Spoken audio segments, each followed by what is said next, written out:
The afternoon sun filtered through the glass ceiling of Pine Ridge Mall, casting long shadows across the polished floor tiles.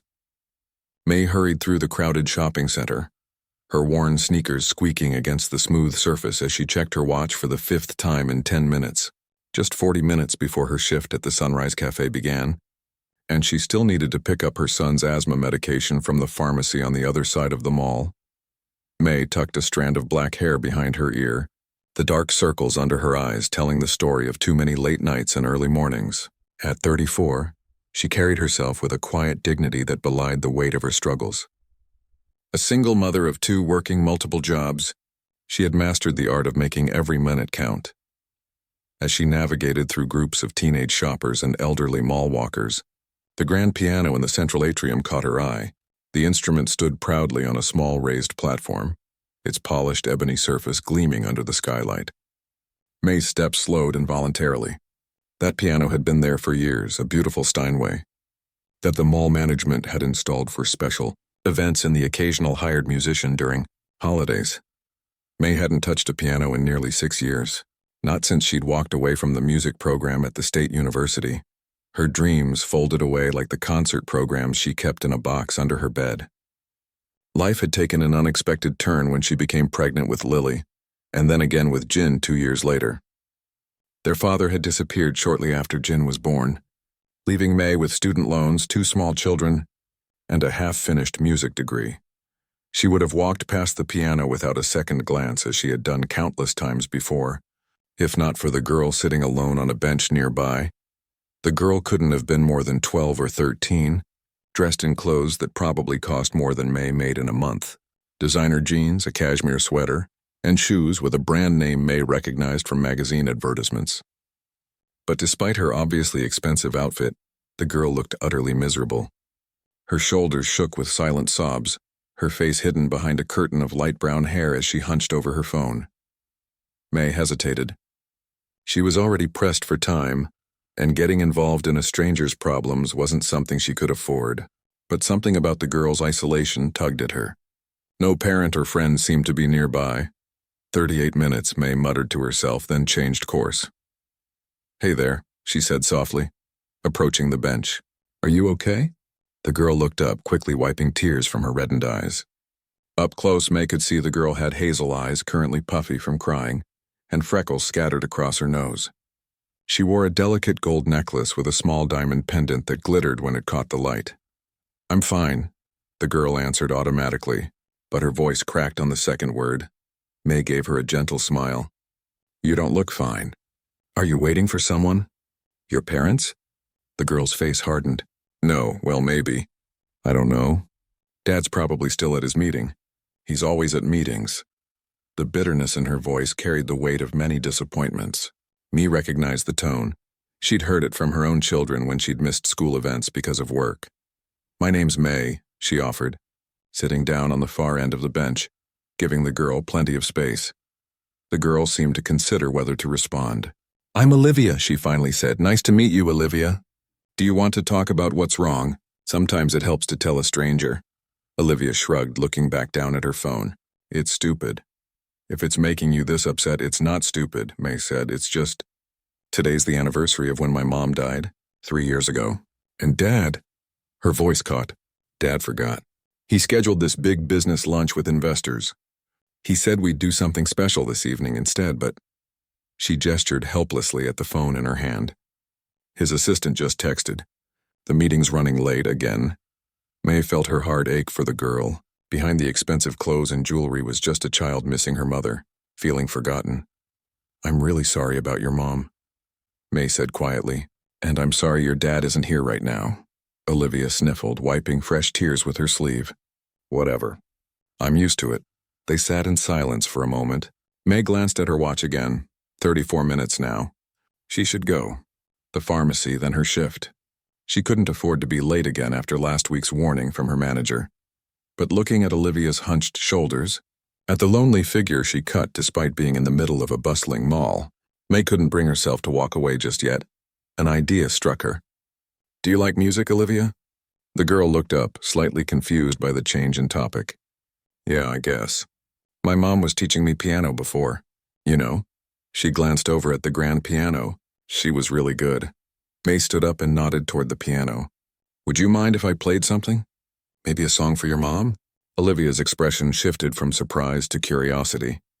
You play? I used to, May answered, already walking toward the instrument. A long time ago.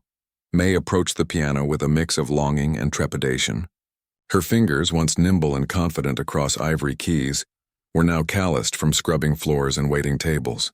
She hadn't played properly in years, just occasional moments on the electronic keyboard at home when both kids were asleep. She sat on the bench, adjusting it slightly, feeling the cool smoothness of the keys beneath her fingertips. For a moment, she was 22 again, practicing in the university music room, her future bright and full of possibility. May began with something simple, a piece she had played countless times, Debussy's Clair de Lune. The first few notes were hesitant, slightly rusty, but as the music continued, muscle memory took over. The delicate, dreamy melody filled the atrium, rising toward the glass ceiling before floating down around the shoppers, who began to slow their pace, some stopping to listen. She closed her eyes, letting the music wash through her. For these few minutes, she wasn't a single mother struggling to pay rent, juggling 3 jobs and barely keeping her head above water. She was just May, the pianist, speaking through her fingers the language that had once been the center of her world. When she opened her eyes, she glanced over at Olivia. The girl had straightened up on the bench, her tears momentarily forgotten as she listened, transfixed. Encouraged, May transitioned into a piece her own mother had taught her, a folk song from her childhood that spoke of resilience and hope. What May didn't notice was the man who had stopped at the edge of the atrium, his attention captured by the unexpected music. Tall and imposing in an expensive charcoal suit, Theodore Chen stood perfectly still, his eyes moving from the woman at the piano to his daughter sitting on the bench. His scheduled investor lunch had finally ended, and he'd been searching the mall for Olivia after receiving her angry text about where she'd gone. Theodore's assistant hovered anxiously at his side, still talking about the afternoon schedule, but he wasn't listening anymore. Instead, he watched as the stranger's music seemed to reach his daughter in a way his words hadn't in a very long time.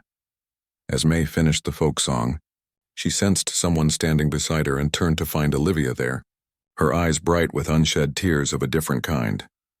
That was beautiful, the girl said softly. Could you maybe play one more? Something happy?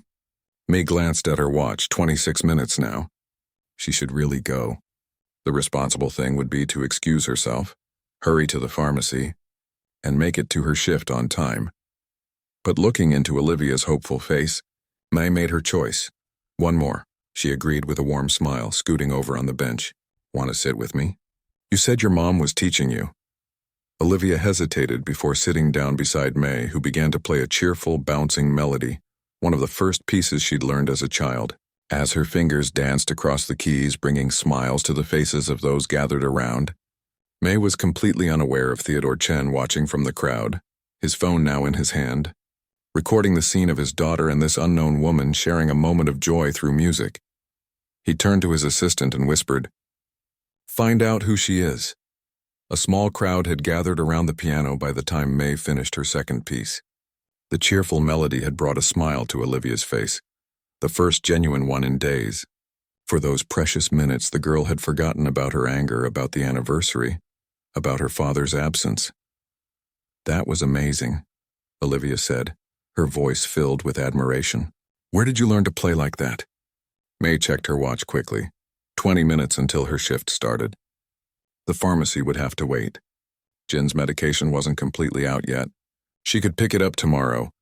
I studied music in college, May explained, her fingers lightly resting on the keys. I was training to be a concert pianist, actually. Olivia's eyes widened. Really? Then why are you... She trailed off, suddenly self-conscious. Why am I not performing at concert halls? May finished the question with a gentle laugh that held no bitterness. Life happens. I had my daughter, then my son. Their father left. Dreams got put on hold. Do you miss it? Playing, I mean. May thought about the question for a moment. Every day, she admitted. But I got new dreams. My kids are worth every sacrifice. From his position at the edge of the crowd, Theodore watched the interaction between the pianist and his daughter with growing interest. He hadn't seen Olivia engage so openly with anyone in months, perhaps longer.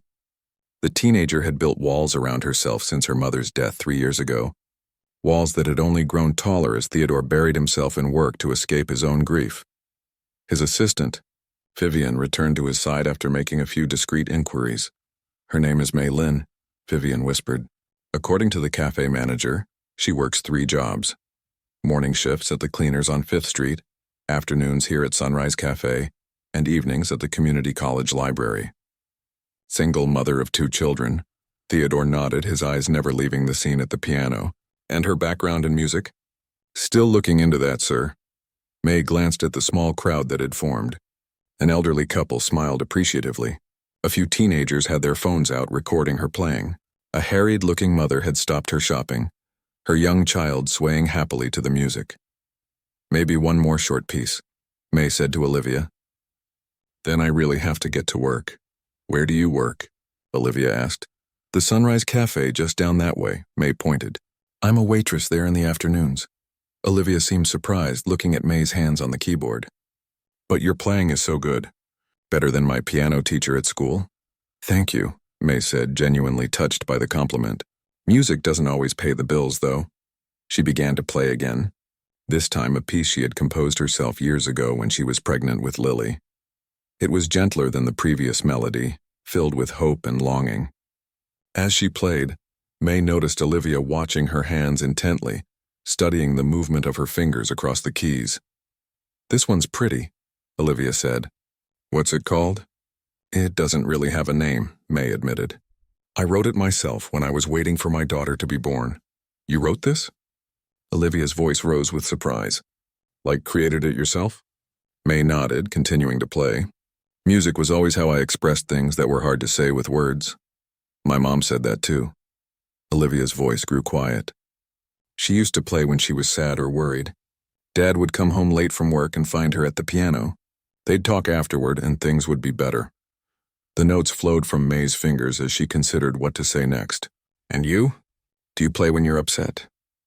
Olivia shook her head. "I stopped taking lessons after Mom died. Dad hired teachers, but it just made me miss her more." "I understand," Mei said softly. "Music can be painful when it reminds us of people we've lost." As the piece approached its end, Mei added a new flourish, improvising a hopeful coda that hadn't been part of the original composition. "But sometimes," she continued, "music can also help us remember the good parts, the love that's still there, even when the person isn't." The final notes hung in the air as she finished playing.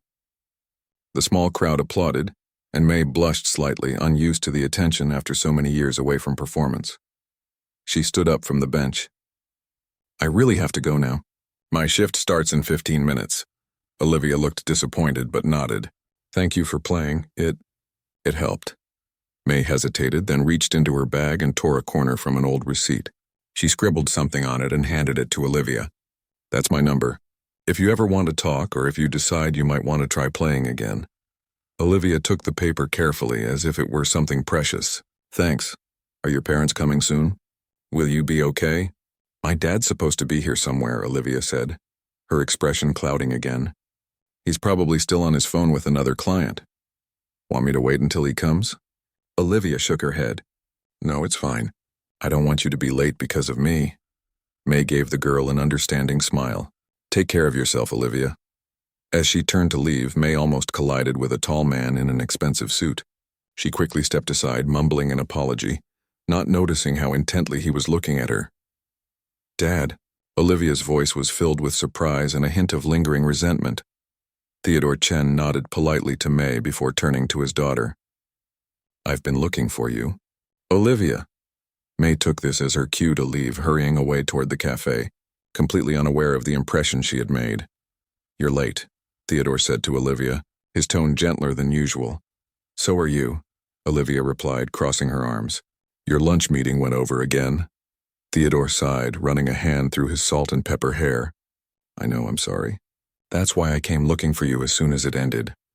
"Did you even remember what day it is?" Olivia's voice trembled slightly. Theodore's expression softened with genuine regret. "Of course I remembered, Liv. I would never forget the day we lost your mother." Olivia looked away, blinking rapidly to prevent fresh tears. Then why schedule a business lunch today of all days? Because I'm trying to keep this company going for us. For our future. Theodore sat down on the bench where Olivia had been sitting earlier. That woman who was playing the piano, her name is May, Olivia interrupted. May, Theodore repeated. She's very talented. She studied to be a concert pianist, Olivia said. But then she had kids and their dad left, so now she works at the cafe over there. She pointed in the direction May had gone. And probably other jobs too. Theodore nodded, taking in this information. You seem to be getting along with her. She was nice. She played music for Mom. Olivia's voice grew quiet. She said music helps us remember the good parts of people we've lost. Theodore was silent for a moment. Your mother would have liked her. Yeah, Olivia agreed. She gave me her number, in case I want to talk or maybe start playing piano again. Theodore looked at his daughter with surprise. You're thinking about playing again? Olivia shrugged, trying to appear nonchalant. Maybe. I don't know. I think that would make your mother very happy, Theodore said carefully. They sat in silence for a moment, the usual wall between them slightly thinner than before. I canceled my afternoon meetings, Theodore finally said. I thought we could visit the cemetery, then maybe go to that Italian place your mother loved for dinner. Olivia looked up at him, searching his face. Really, you canceled meetings? Theodore nodded. Nothing is more important today than being with you. I'm sorry it took me so long to remember that. Meanwhile, May rushed into the Sunrise Cafe, tying her apron as she hurried to the time clock. She punched in exactly 1 minute before her shift officially started. Cutting it close, May, her manager said with a raised eyebrow. Sorry, she replied, catching her breath. There was a situation with a kid who needed help. The manager's expression softened slightly. Always the good Samaritan. Well, you made it on time, so no harm done. Table 5 needs attention. As May grabbed her notepad and headed to the table, she tried to focus on work, but her mind kept drifting back to the piano, to the feeling of keys beneath her fingers, to the look on Olivia's face as the music had temporarily lifted the weight of her grief. For the first time in years, May felt the old hunger stirring, the desire to create, to perform, to lose herself in music again. But such dreams had no place in her practical reality of bills to pay and children to raise. She pushed the feeling aside and plastered on a smile for her customers. Unknown to May, at a table near the window, Vivian was quietly making notes on her tablet, occasionally glancing up to observe the waitress at work. Background check complete on May Lynn, Vivian texted to Theodore. Former music scholarship student at State University. Dropped out in her 3rd year when pregnant with first child. Professors described her as exceptionally gifted, currently 3 months behind on rent. Anything else you need to know? The evening rush at Sunrise Cafe kept May on her feet for the remainder of her shift.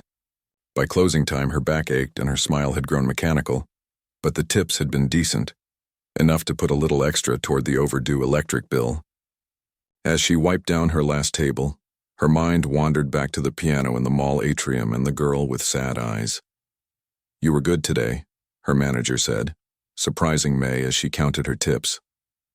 That family at table 7 left you an extra 20. Said you had a kind presence. May smiled tiredly. That's nice of them. And someone left this for you. The manager handed her an envelope. Some lady dropped it off about an hour ago. Said it was important. May took the envelope with a puzzled expression. Her name was written on the front in elegant handwriting. Inside was a business card for Chen Enterprises, with a phone number circled in pen and a handwritten note.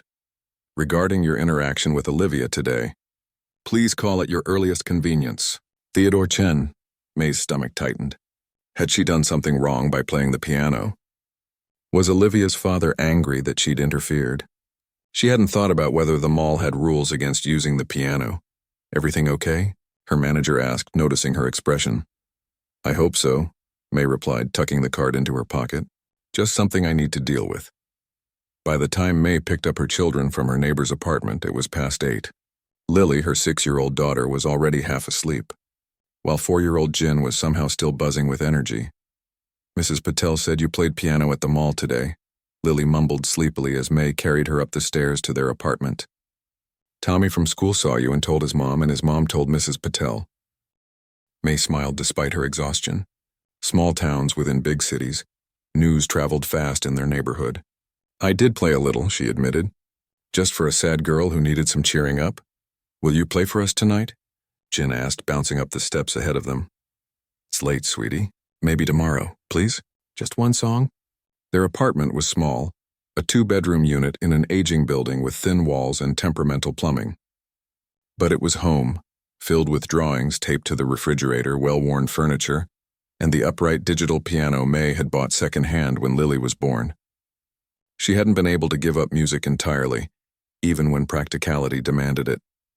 After tucking Lily into bed, May sat with Jin at the keyboard, playing a quiet lullaby with the volume turned low. His small body gradually relaxed against her side as the gentle melody worked its magic. When both children were finally asleep, May sank onto the couch and pulled out the business card. It was late, almost 10, but she doubted a business executive like Theodore Chen would be calling it a day this early. Rich people kept different hours. At least that's what she'd observed from serving them at various jobs over the years. After a moment's hesitation, she dialed the number. Chen speaking, a deep voice answered after just 2 rings. Hello, May said, suddenly nervous. This is May Lin. You left a card for me at the cafe? There was a pause. Miss Lin, thank you for calling. I apologize for the unusual method of contact. Is this about the piano at the mall? I'm sorry if I wasn't supposed to play it. There weren't any signs and— No, Theodore interrupted. You misunderstand. I'm not calling to complain. Quite the opposite, actually. May waited, confused. I'm Olivia's father, he continued. I saw you playing for her today. I wanted to thank you for what you did. Oh. May relaxed slightly. It was nothing, really. She seemed upset, and music sometimes helps. It was far from nothing, Theodore said. Today was the anniversary of her mother's death. Olivia has been struggling. What you did with your music reached her in a way nothing else has recently. May felt a pang in her heart for the girl. I'm so sorry about her mother. Thank you. His voice softened. Olivia mentioned you studied music. Piano performance? Yes, for almost 3 years, May confirmed, wondering where this conversation was heading. At the State University, correct? May sat up straighter. How did you know that? There was another pause. I hope you'll forgive me, but I had my assistant gather some information about you. I was curious about the person who managed to connect with my daughter when I've been failing to do so for years. An uncomfortable feeling settled in May's stomach. You had me investigated? Just basic public information, Theodore said quickly. Nothing invasive. I apologize if that seems inappropriate. May wasn't sure how to respond. On one hand, it felt like a violation. On the other, she understood a father's concern for his daughter. May I ask why you left the university program? Theodore asked. From what I understand, you were quite accomplished. May sighed, leaning back against the worn cushions of her couch. Life happened. I got pregnant with Lily. Her father wasn't interested in being a parent. I needed to work, not study. Simple as that. And now you work 3 jobs? How much information did your assistant gather? May asked, a edge creeping into her voice. I apologize, Theodore said again. My point is, you're clearly a talented musician who has put aside her own dreams to care for her family. That's admirable. It's just what parents do, May replied. I'm sure you understand that. The silence that followed suggested he'd taken her words as the gentle rebuke they were. Yes, he finally said. Though some of us need reminding occasionally. May glanced at the clock. Mr. Chen, it's getting late and I have an early shift tomorrow. Was there something specific you wanted? Actually, yes. His voice became more businesslike. I have a proposal for you. I'd like to hire you as a piano teacher for Olivia. May blinked in surprise. A piano teacher? I've never taught professionally. Olivia hasn't shown interest in playing since her mother died. Today, after meeting you, she mentioned she might want to try again. I don't want to lose this opportunity. I'm flattered, but there are many qualified teachers in the city. Professional teachers with studios and— She connected with you, Theodore interrupted. And frankly, I haven't seen her engage with anyone like that in a very long time. May bit her lip, thinking. I don't know. My schedule is already packed and I don't have time to commute across town for lessons. We could come to you, Theodore suggested, or perhaps meet at the mall initially where you first connected. As for compensation, I assure you it would be worth adjusting your schedule. When he named a figure for a 1-hour weekly lesson, May nearly dropped the phone. It was more than she made in 2 full shifts at the cafe. That's very generous, she managed to say. It's the standard rate for a private instructor of your caliber, Theodore replied smoothly. They both knew that wasn't true, but May didn't argue. Could I think about it? She asked, of course. Though I hope you won't think too long. Olivia's interest might fade. After exchanging contact information and agreeing to speak again the next day, May hung up and sat in the dimly lit living room, her mind racing. The money would be a godsend. With that much for just 1 hour a week, she could potentially cut back on one of her other jobs, maybe even have an occasional evening with her own children. But something about the situation made her uneasy. The way Theodore Chen had investigated her, the extravagant payment, the pressure to decide quickly. May got up and walked quietly to the small bedroom her children shared. Lily and Jin slept peacefully, Lily's arm protectively draped over her little brother even in sleep. Every decision May made was for them, had been since the moment she'd learned she was pregnant. The sacrifices, the endless work, the dreams set aside, all worth it when she looked at their faces. But maybe, just maybe, this unexpected opportunity could be good for all of them. The next morning, after dropping Lily at school and Jin at the neighbors, May headed to her morning shift at the cleaning service. She was dusting bookshelves in a luxurious downtown apartment when her phone buzzed with a text message. "Have you considered my offer?" TC May frowned.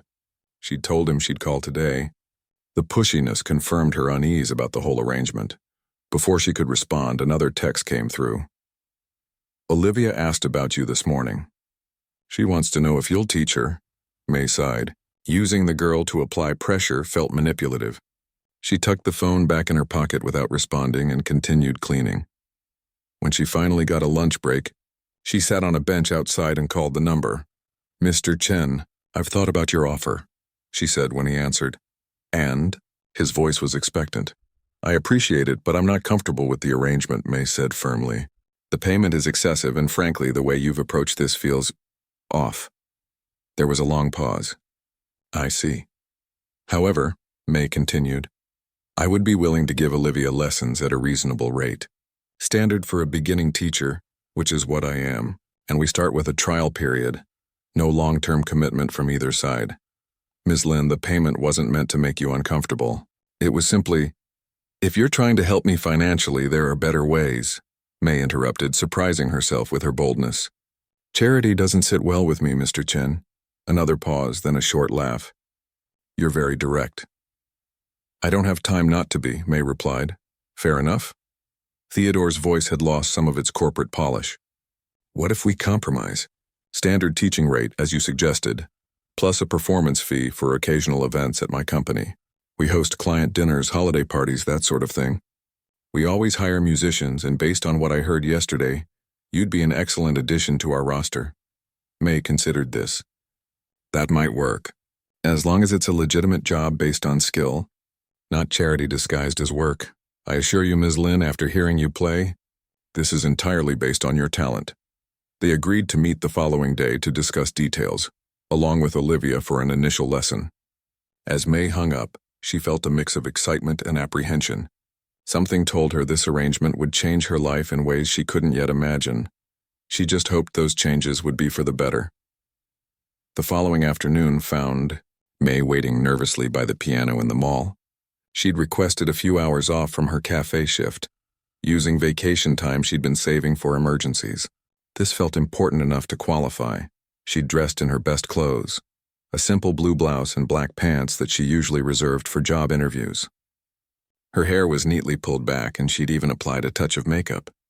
First impressions mattered, especially when establishing herself as a professional. At exactly 4 o'clock, May spotted them walking through the mall entrance.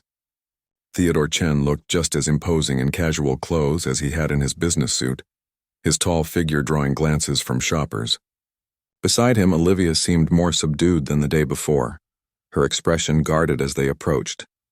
"Ms. Lin," Theodore greeted her with a nod. "Thank you for meeting us. Please call me May," she replied, then smiled at Olivia. "Hi again." Olivia gave a small wave. "Hi." "I thought we could use the piano here for today's lesson," May explained. It's where we first met, and it might feel less pressured than a formal setting. Theodore nodded approvingly. That sounds perfect. I have some calls to make, so I'll leave you two to it. He turned to his daughter. Olivia, I'll be back in an hour. Listen to music to May. After he walked away, May gestured to the piano bench. Shall we? Olivia sat down gingerly as if the bench might break underneath her. I haven't played in 3 years, she warned. I've probably forgotten everything. That's okay, May assured her. We're not here to be perfect. We're here to remember the joy of it. Instead of jumping straight into scales or exercises, May asked Olivia to place her hands on the keys however felt comfortable. Just feel them under your fingers. There's no right or wrong way. Olivia cautiously positioned her hands, her fingers hovering uncertainly before settling on the white keys. Good, May said. Now close your eyes. Don't play anything yet, just feel the piano. It's alive, you know. It has its own personality. Olivia looked skeptical but closed her eyes. Every piano is different, May continued softly. This one has been sitting in a busy mall for years. Think about how many people have played it, how many different songs it has sung. A small smile appeared on Olivia's face. Now, with your eyes still closed, play any key. Just one, listen to how it sounds. Olivia pressed a key in the middle range. The note rang out clearly. Again, a different one. She pressed another key, then another without being prompted. Open your eyes, May said. How did that feel? Strange, Olivia admitted. But kinda nice. That's how we start, May explained. By remembering that music isn't about being perfect. It's about connecting, with the instrument, with yourself, with others. The rest of the lesson flew by. May was surprised at how much Olivia remembered once she relaxed. Her previous teacher had given her a solid foundation, and muscle memory did the rest. By the end of the hour, they'd reviewed basic scales and worked through a simple piece that Olivia had once known well. You're doing great, May encouraged as Olivia stumbled over a difficult passage. Remember what I said about perfect not being the point. My other teachers always wanted everything exactly right, Olivia said. Every note, every finger position. Technique matters, May agreed. But not as much as feeling the music. Your mom understood that, didn't she? Olivia nodded, a faraway look in her eyes. She used to say that wrong notes happen, but playing without emotion is the real mistake. Your mom was very wise, May smiled. And she'd be really proud of you today. As they wrapped up the lesson, May noticed Theodore watching from a distance. How long he'd been there, she wasn't sure. But there was an expression on his face she couldn't quite read. Something between melancholy and wonder. So, May said to Olivia as they stood up from the bench. Same time next week? Can we do twice a week? Olivia asked eagerly. Maybe Tuesday and Friday? May hesitated. I'd have to check my work schedule. Dad can talk to your boss, Olivia suggested innocently. He knows lots of people. That's not necessary, May said quickly. Let me figure it out myself, okay? Theodore approached them, his phone now tucked away. How did it go? Olivia has a natural talent, May said truthfully. And she's retained a lot from her previous lessons. I want to practice at home, Olivia told her father. But our piano is dusty. Nobody's touched it since Mom. I'll have it tuned this week, Theodore promised, then looked at May. Could I speak with you for a moment? They stepped a short distance away while Olivia experimentally tapped out a melody on the piano. She seems different, Theodore said, watching his daughter. More present. Music has that effect, May replied. It pulls you into the moment. She wants to continue? Very much so. She's asked for twice weekly lessons. Theodore nodded. Whatever she needs. And the other matter we discussed? Performances at company events? I'd be interested, May said. But I need to know what's involved before committing. Of course. Theodore handed her a folder. The details are all in here, dates, times, compensation. Our next event is a charity dinner in 2 weeks. Nothing too elaborate required, just background music during the cocktail hour and dinner. May took the folder. I'll look it over. One more thing, Theodore added. I noticed you took time off from work for this lesson. That won't be sustainable, May stiffened. I told you I don't want— This isn't charity, Theodore interrupted. It's a business proposition. Olivia's previous piano teacher was charging me 3 times what you've asked for. I'd like to renegotiate your teaching rate to something more in line with the market. Mr. Chen. Theodore? Please, Theodore, May corrected herself. I appreciate the offer, but I stand by what I said yesterday. I won't accept inflated payment. He studied her for a moment. You're quite stubborn.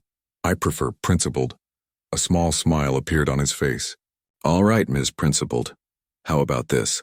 Standard teaching rate as agreed, plus reasonable compensation for your travel time and any schedule adjustments you need to make for the lessons. May considered this. It was fair, and truthfully she could use the money. That seems reasonable, she agreed. Good. And please think about the performance opportunities. The pay is standard for professional musicians at corporate events. No charity involved. As they walked back to Olivia, May felt a strange mix of emotions. There was pride in returning to music even in this small way, but also wariness about getting involved with someone like Theodore Chen. Men with his kind of wealth and power were used to getting their way. Can May come see our piano at home? Olivia asked her father. To make sure it's good enough for practicing? Theodore looked surprised by the request but recovered quickly. I'm sure Ms. Lin is very busy, Olivia. Actually, May found herself saying, it would be helpful to see your practice setup. Just briefly to make suggestions. The look of delight on Olivia's face made the impulsive offer worthwhile. Wonderful, Theodore said. Perhaps this weekend? Saturday afternoon? May mentally reviewed her schedule. She had a morning shift at the cleaners but could be done by noon. Saturday would work. Around 2? They exchanged contact information, properly this time, not through mysterious envelopes left at workplaces, and said their goodbyes. As May watched them walk away, Olivia animatedly describing something to her father. She wondered what she was getting herself into. The Chen estate was located in the most exclusive neighborhood in the city, a fact May knew but hadn't fully processed until her bus dropped her off at the nearest stop on Saturday afternoon. It was still a 15-minute walk to the actual address, along streets lined with mansions hidden behind high walls and security gates.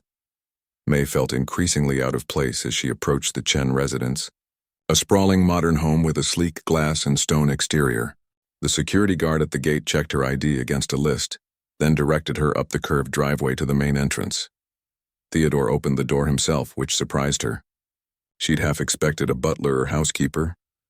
Welcome, he said, stepping aside to let her in. Olivia's been practicing all morning. I haven't heard her this enthusiastic about anything in years. The interior of the house was just as impressive as the exterior. Soaring ceilings, museum-quality art on the walls, and furniture that looked like it belonged in a design magazine. Yet despite its obvious luxury, the home had a slightly empty feeling, as if it were a showcase rather than a place where people actually lived. This way, Theodore led her through the house to a large, light-filled room at the back. This was Helen's music room, my late wife. The piano has been sitting unused since she passed. In the center of the room stood a magnificent grand piano, its black surface gleaming in the afternoon sunlight that streamed through floor-to-ceiling windows. Olivia was already seated at it, picking out a melody with one hand. May, she called out when she saw them. Come see? Dad had it tuned yesterday and they cleaned it too. As May approached the instrument, she had to catch her breath. It wasn't just any grand piano. It was a Steinway Model D concert grand, the kind she'd dreamed of playing during her university days. Worth more than her entire apartment building, probably.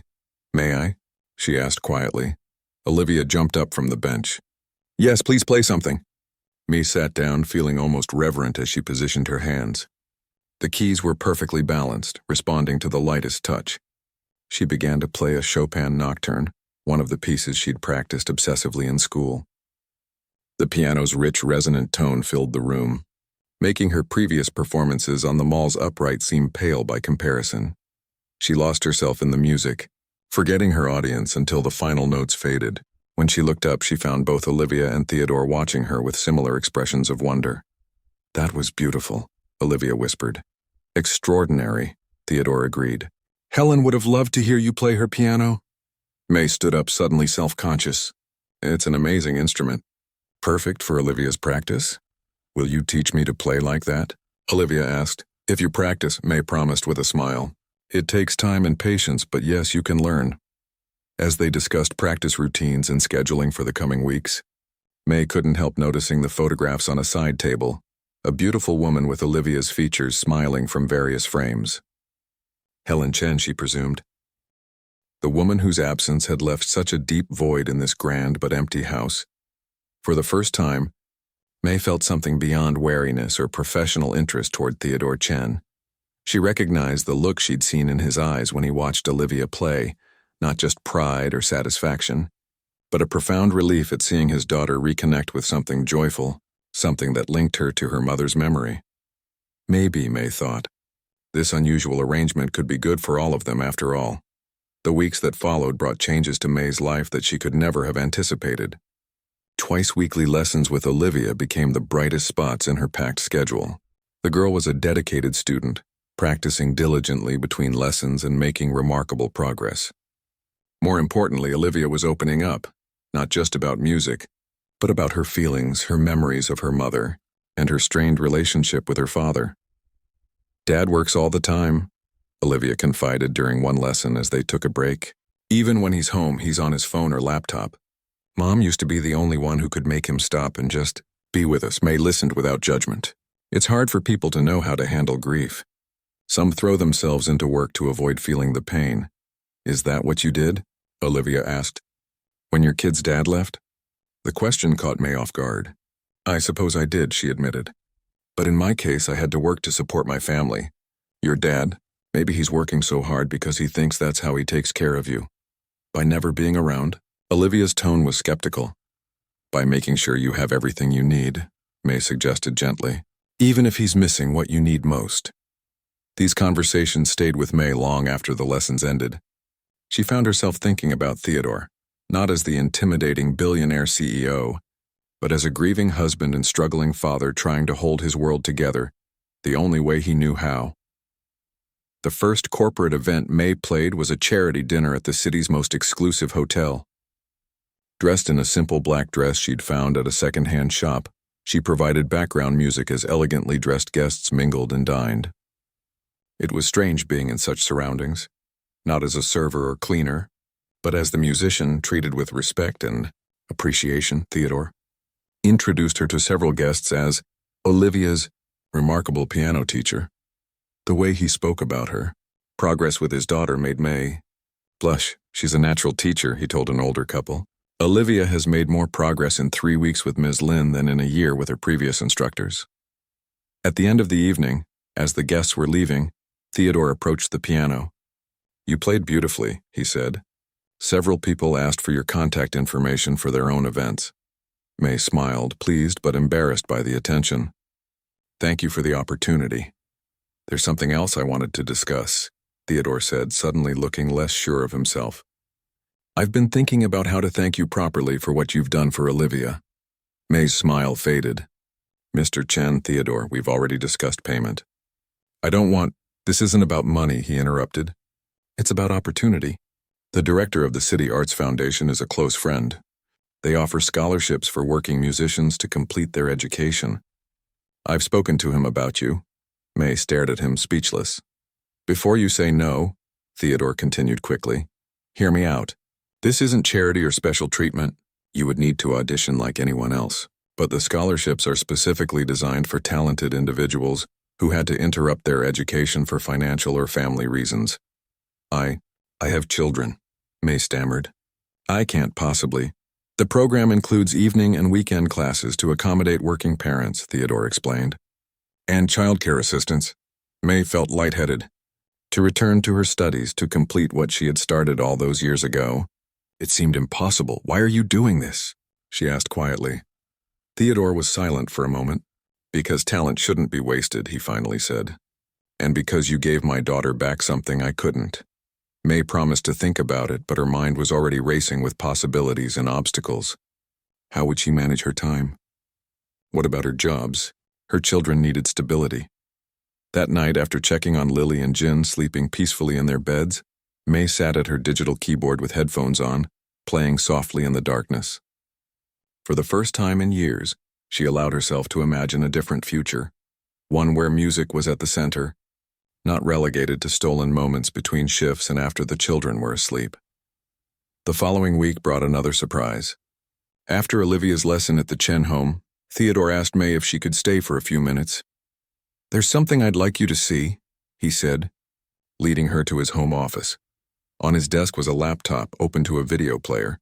This was taken the night of the charity dinner, he explained. Pressing play. The video showed Olivia sitting at her mother's piano, playing one of the pieces she'd been practicing with May. Her form wasn't perfect, and she missed a few notes, but she played with genuine feeling. The camera shifted slightly, revealing Theodore watching from the doorway, a look of pride and sadness on his face. She didn't know I was recording, he said softly. It's the first time she's played on her own, not just during lessons. May felt tears prick at her eyes. She's doing so well. Because of you. Theodore closed the laptop. I have a confession to make. The day I first saw you playing for Olivia at the mall, it wasn't entirely by chance. May looked at him, confused. I'd been at the mall for nearly an hour trying to find her after our argument, he explained. I was about to call security when I heard the piano. I followed the sound and saw you two together. You watched us? Theodore nodded. I saw how she responded to you to the music. It was the first real emotion I'd seen from her in months, besides anger or indifference. I didn't approach right away because I was afraid of breaking whatever connection was happening. May remembered that day. The small crowd that had gathered. The feeling of being watched. So the business card, the job offer, was because I saw something special, Theodore finished. Not just your talent, but your kindness. The way you took time for a stranger's child despite your own busy life. There was something in his expression that made May suddenly self-conscious. I should go, she said, standing up. The kids will be waiting. Of course. Theodore walked her to the door. Have you thought any more about the scholarship program? I have, May admitted. But it's complicated. My children come first, as they should. Theodore hesitated, then added, May, I want you to know that whatever you decide about the scholarship, Olivia's lessons and your performances at company events are secure. Those arrangements stand on their own merit. The sincerity in his voice convinced her. Thank you. That means a lot. 2 days later, May found herself standing outside the City Arts Foundation building, clutching a folder with her old music school transcripts and performance recordings. The scholarship application deadline was that day. She'd been standing there for nearly 10 minutes, unable to make herself walk through the doors. What if she was rejected? What if she was accepted but couldn't manage the workload? What if her children suffered from her divided attention? Her phone buzzed with a text from Mrs. Patel. The children are fine. Take your time. Another text arrived, this one from Olivia. Dad told me about the music school thing. You have to do it. May smiled at the teenager's enthusiasm, then froze as another text appeared. From Theodore. Whatever you decide, you've already succeeded where it matters most. Olivia is playing her mother's songs again. Taking a deep breath, May walked through the doors. 6 months later, the prestigious Hamilton Concert Hall was filled to capacity for the spring showcase of the City Arts Foundation. Backstage, May adjusted her simple but elegant black gown, trying to calm her racing heart. She hadn't performed in a proper concert venue since her university days. Nervous? Theodore asked, appearing beside her in the wings. Terrified, May admitted with a shaky laugh. You'll be magnificent, he assured her. You've been practicing this piece for months. In the front row, May could see her children sitting beside Olivia, all three peering eagerly toward the stage. Mrs. Patel sat next to them, beaming proudly. Several of May's former co-workers from the cafe had come as well, cheering loudly when her name was announced. As May walked onto the stage to appreciative applause, she caught Theodore's eye one last time. He gave her a small nod, and she felt a rush of gratitude for the strange twist of fate that had brought them together. Sitting at the gleaming concert grand, May took a moment to center herself. So much had changed in the past months. She was now enrolled in the music program, finishing the degree she'd abandoned years ago. Her scholarship covered tuition and provided a stipend that, combined with her teaching and performance income, allowed her to leave her cleaning and cafe jobs. She still worked hard, but now it was toward a future she'd once thought impossible. She began to play the piece she'd composed herself, a melody that had started the day she'd met Olivia at the mall piano, and had grown over the months into a full composition. She'd titled it simply Connections, and dedicated it to Olivia and her mother. As the music filled the concert hall, May thought about the unpredictable paths that life sometimes took.